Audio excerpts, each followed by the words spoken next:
How do you mentally get yourself through an injury?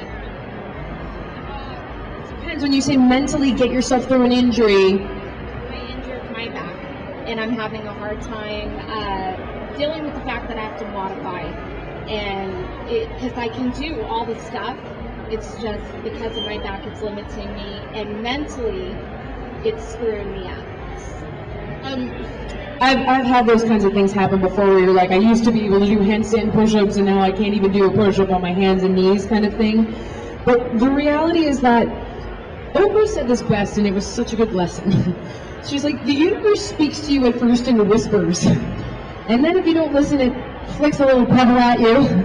And if you continue not to listen, a brick gets chucked at your head. And if you continue not to listen, the whole wall is going to come down on top of you.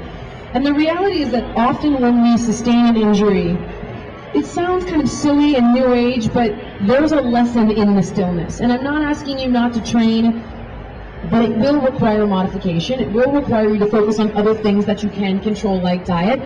And you've got to look at, in those moments of stillness, why is this upsetting me so much? And oftentimes it's because we feel like we're helpless, we're out of control, we're not able to be perfect, and then people will judge us for those reasons. And it's one of the best lessons that you can actually learn is when you have to surrender. And there's a big difference in life between giving up and surrendering. So when you go, all right, I've modified, okay, I've changed my diet, I've dotted all the I's, I've crossed all the T's, and this is in every facet of your world, professionally, personally, managing an injury. When you've done everything that you can do, that's the point where you give it to God and allow whatever is meant to be to be. It's different than quitting. Quitting is when you don't do anything. Do you understand? And there's a peace in that serenity, in that surrender, and that's where the lesson is for you. And I guarantee that once you get it, you won't return to it. Try to think of it like that. A personal question. I want to know your true definition of happiness. And do you consider yourself happy?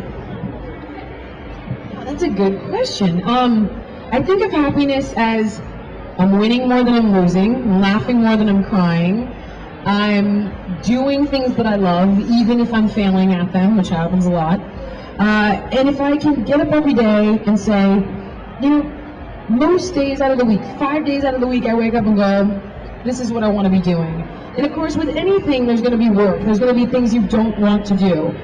But if the end result is something desirable, if the end result, that why, is worth the how, then I'm happy. And I find that when I'm in my truth and I'm authentic with myself, I'm happy. Even when it didn't go right, if I was true to myself, there's a peace there. And I don't necessarily believe life is not meant to be pure bliss. You don't learn anything if you win all the time. You only learn when you fail. That's how you learn. Wow, what went wrong there? That was a disaster. Let me go back through and figure it out and dissect it and reapproach. So I think as long as you're being true to yourself and you're laughing more than you're crying and you're winning more than you're losing, that's the best we can hope for.